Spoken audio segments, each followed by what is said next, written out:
The cold night air scorches your lungs. You are already beyond the perimeter.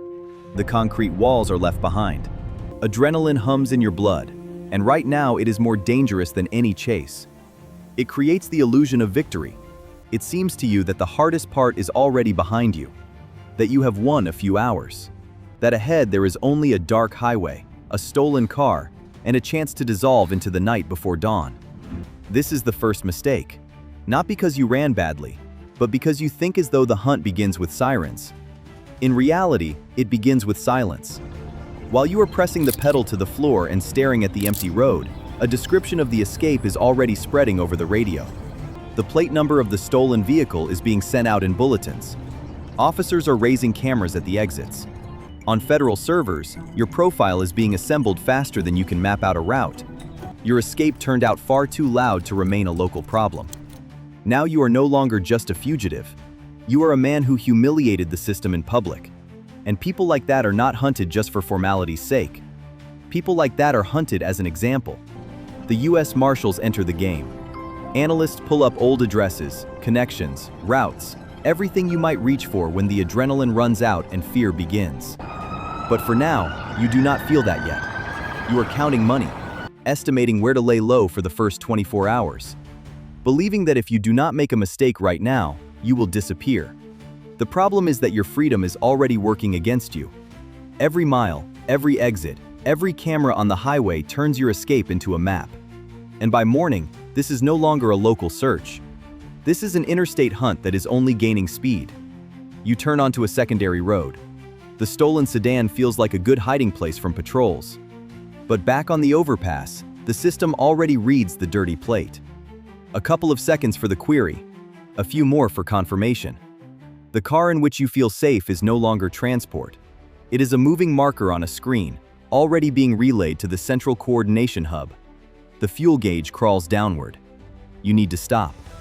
A gas station on the outskirts looks empty. One pump, dim light, a sleepy cashier.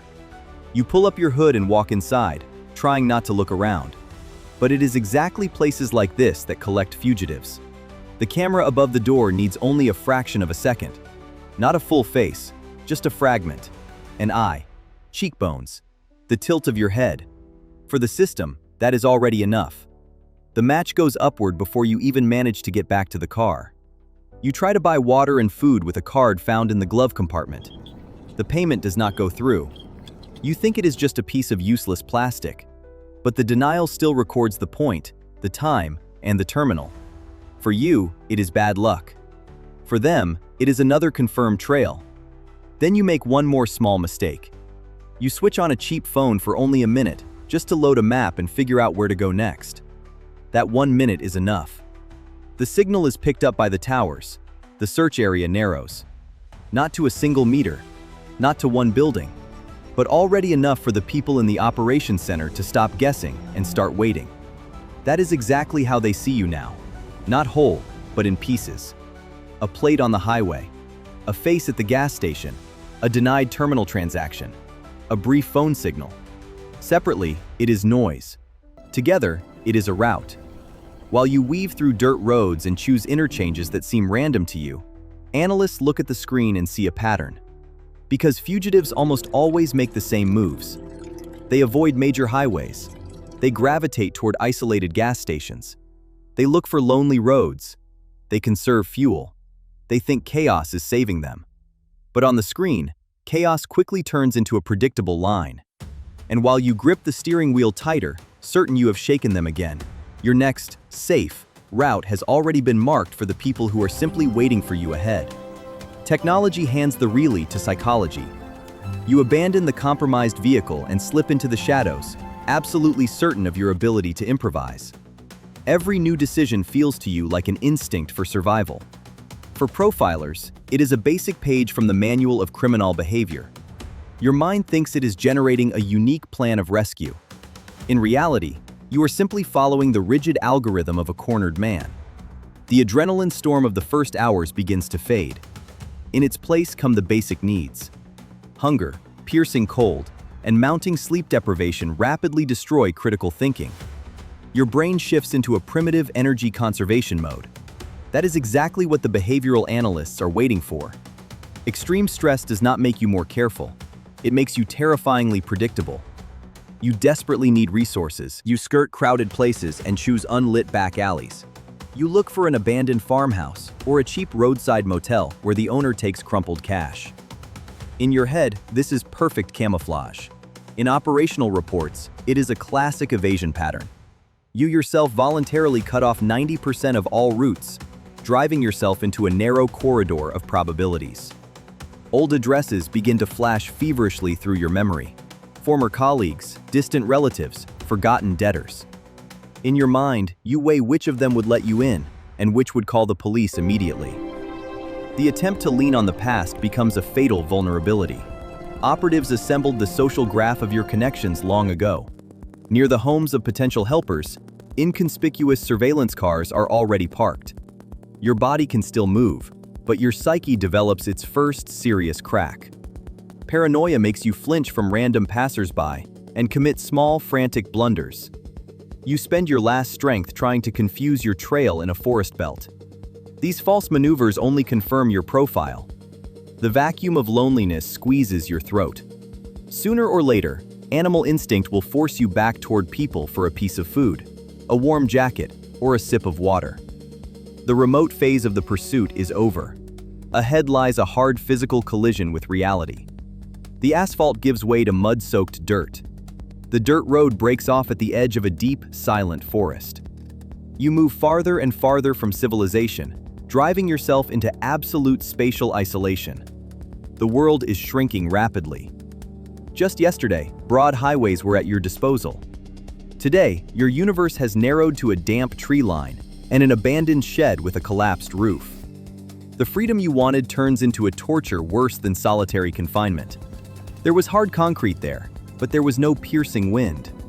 Your own body becomes the chief betrayer. Icy mud squelches in your wet boots.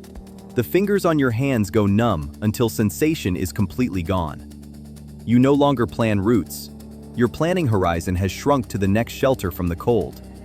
Your organism is continuously burning its last reserves. Your stomach twists with spasms. You are forced to quench your thirst with muddy water from a random ditch. The muscles in your legs turn to stone from hours of walking across rough ground. Sharp pain shoots through your ankle with every step. You breathe heavily, stumble over roots hidden in the grass, and lose basic coordination of movement. The stage of deep biological exhaustion begins. Sleep deprivation destroys thought more effectively than any interrogation. You fall into microsleep while still walking. Reality cracks. You hear voices in the sound of dry reeds. You slide down into the bottom of a deep ravine, trying to warm yourself beneath a layer of rotting leaves. Uncontrolled shivering racks your body. It sucks the remnants of energy out of your muscles. The fear of falling asleep and freezing to death battles with the irresistible desire to close your eyes for just 10 minutes. You lose that battle. Your brain forcibly shuts down consciousness to preserve the internal organs. Space for maneuver has disappeared completely. You are trapped in the snare of your own helplessness in the middle of a frozen field. The system no longer needs to calculate your steps. You yourself have stripped yourself of the ability to move. Stunned, dehydrated, and disoriented, you have lost the ability to assess threat adequately. Now any beam of a tactical flashlight, the bark of a search dog, or the low hum of a helicopter will become the final point. You are no longer an elusive fugitive. You are simply a freezing target, incapable even of raising your hands during the inevitable arrest. The click of the steel mechanism on your wrists is not the end. It is only the entrance to a new, far more terrifying phase of destruction. The adrenaline race is over. The system stops hurrying. It no longer needs to catch you. Now it methodically formalizes your absolute collapse. They seat you at a table bolted to the floor in the interrogation room. Across from you sits the prosecutor. He does not press. He does not raise his voice. He simply opens a thick cardboard file. Inside is a minute-by-minute chronicle of your failure. Printouts from road cameras, logs of declined transactions, cell tower billing records, the statement from the gas station cashier, items found in the forest. Every illusion of freedom you had is neatly stitched into the case file. This evidence does not look spectacular. These are dry tables and grainy black and white photographs. But together they form a monolithic wall that cannot be broken through. Your overworked public defender voices the dry mathematics. The list of counts is enormous. Vehicle theft, resisting arrest, crossing state lines, creating a threat to public safety. The choice is illusory. Either a plea deal and a guaranteed massive sentence, or a show trial that will add another 20 years on top. There is no room left to maneuver. The strike of the judge's gavel cuts off your future. The numbers of the sentence, spoken aloud in full, sound like an epitaph. 35 years in federal prison. They load you into a barred bus. Institutional afterlife begins. In the intake center, you surrender your civilian clothes. In exchange, you receive a prison uniform and a 9-digit number on your chest. Your name is officially erased. Individuality dissolves into a rigid schedule. Wake up, roll call, exercise in a concrete well. The days merge into one endless gray corridor. The outside world goes on living, but you are crossed out of its equation. First, the letters stop coming. Then the faces of loved ones disappear. You grow old inside an isolated steel cage.